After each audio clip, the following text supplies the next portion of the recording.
Hi everyone, welcome to lesson number 45. Bienvenue à tous. Voici la leçon numéro 45.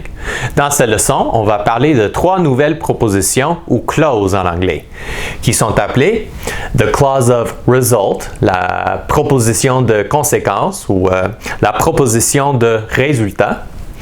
Number 2, the clause of concession, la proposition de concession. Et number 3, the clause of purpose, la proposition de but. Qu'est-ce donc une proposition?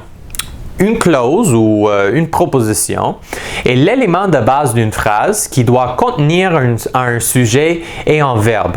Une proposition peut fonctionner comme une simple phrase ou être jointe à d'autres propositions de manière à former des phrases complexes. Dans cette leçon, vous apprendrez comment former vos propres phrases complexes. On va d'abord examiner la proposition de résultat ou the clause of result. On utilise les propositions de résultat pour exprimer le résultat d'une action ou une conclusion. On va utiliser la structure so plus an adjective, okay, plus un adverbe, okay, an adverb. In English we say adverb, plus the word that. Okay, so plus adjective or adverb plus that. Par exemple, I was so excited that I called my family immediately. I was so excited that I called my family immediately. J'étais tellement ému que j'ai immédiatement appelé ma famille. I was so excited that I called my family immediately. On peut aussi utiliser la structure such plus a or an plus an adjective plus a noun. Okay? For example, it was such a windy day that they decided to fly kites. It was such a windy day that they decided to fly kites. C'était un jour tellement venteux qu'ils ont décidé de faire voler des cerfs-volants. Okay, des cerfs-volants, remember, are kites. Okay, faire voler des cerfs-volants is to fly kites. All right, venteux is windy. It was such a windy day that they decided to fly kites. Okay. Rappelez-vous qu'en anglais, on nommait souvent le mot that ici en disant notre proposition. Comme par exemple, it was such a windy day, they decided to fly kites. Okay? It was such a windy day, they decided to fly kites. Okay. Maintenant qu'on a appris notre premier type de proposition, passons au deuxième, la proposition de concession, the clause of concession we say in English. Okay? The clause of concession est utilisée pour exprimer le contraste ou l'opposition à la proposition principale. Voyons quelques exemples. Okay? Ici, number 1. On utilise d'abord la structure although ou even though plus un sujet, the subject, plus the verb. So again, although, even though, plus subject, plus verb. Although she knew the answer to the teacher's question, she was too shy to raise her hand. Or you could say, even though she knew the answer to the teacher's question, she was too shy to raise her hand. Okay? Bien qu'elle connût la réponse à la question du professeur, she was too shy to raise her hand. Elle était trop timide pour lever la main. Okay? She was too shy to lever la main is to raise her hand. Okay? Vous pouvez également le dire à l'envers en plaçant ces mots au milieu de la phrase. Okay? Ces mots sont although, a, even though, and we put them in the middle of the sentence. Okay? For example, on peut dire she was too shy to raise her hand even though she knew the answer to the teacher's question. Okay? So we switch it. She was too shy to raise her hand, although, we switch it, she knew the answer to the teacher's question.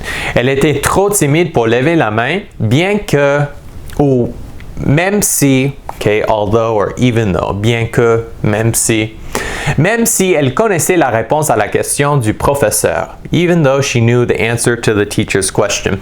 Assurez-vous de placer la virgule, the comma, we say in English, la virgule, we say comma, okay? The comma, avant les mots although et even though. Okay? Lorsque vous les mettez au milieu de la phrase, when you put them in the middle of a sentence. Il me semble aussi qu'aux États-Unis, on utilise normalement le mot even though ici au milieu de la phrase. On n'utilise pas vraiment although au milieu d'une phrase dans les conversations informelles.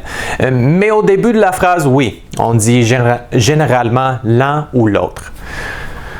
Ok, ensuite on a in spite of or despite plus noun ending in the ing form.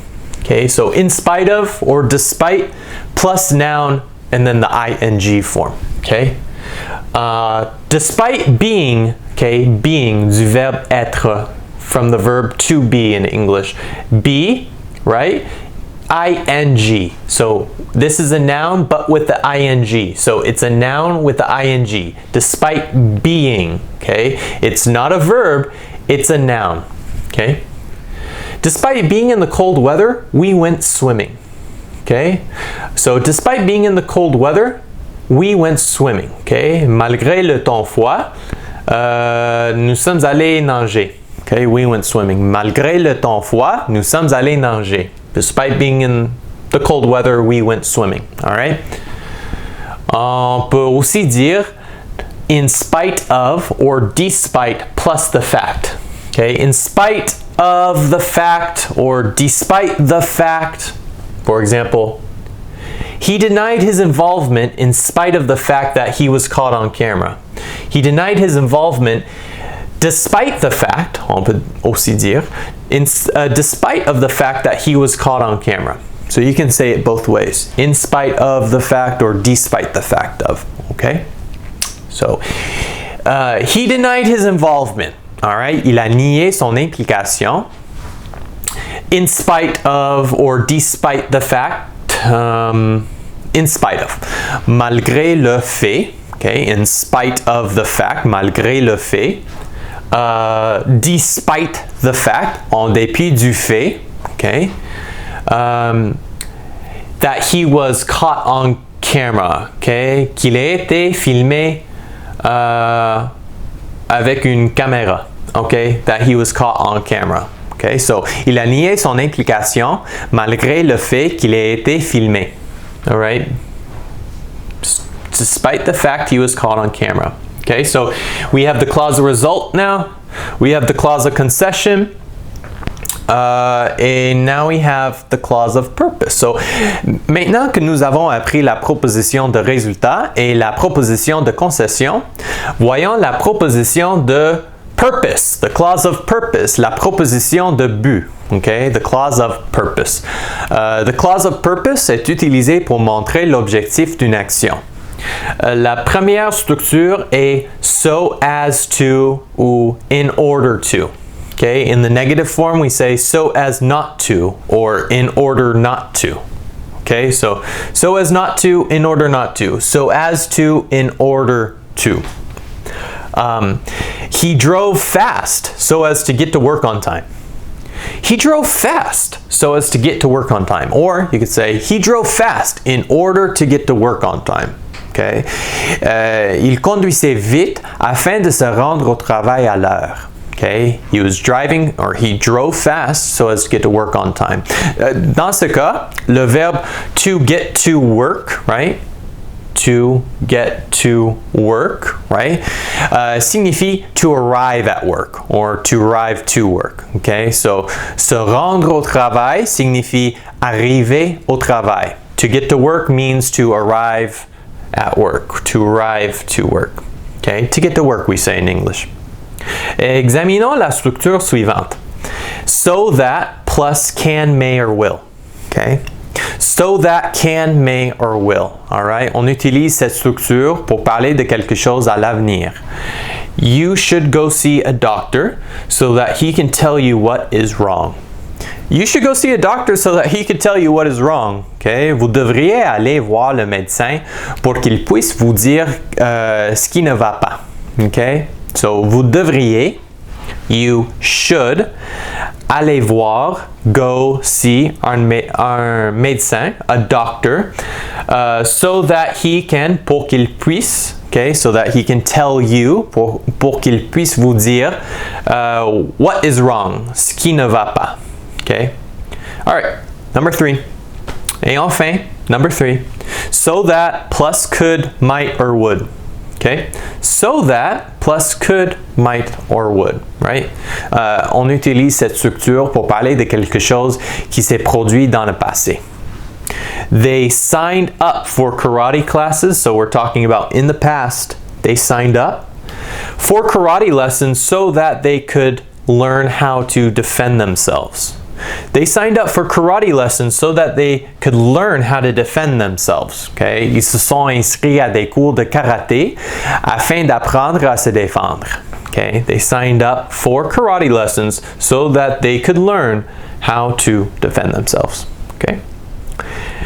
Très bien tout le monde. C'est tout pour cette leçon sur les propositions. Bon travail, very good job everyone. Nous sommes presque à la fin de cette série sur la grammaire anglaise. Excusez. Si vous l'avez apprécié, n'oubliez pas de cliquer sur le bouton j'aime, okay? Click like and subscribe et de vous abonner. Ça va vraiment m'aider. It will really help me, guys, so thank you very much. Merci d'avoir regardé et à la prochaine. See you next time. Bye.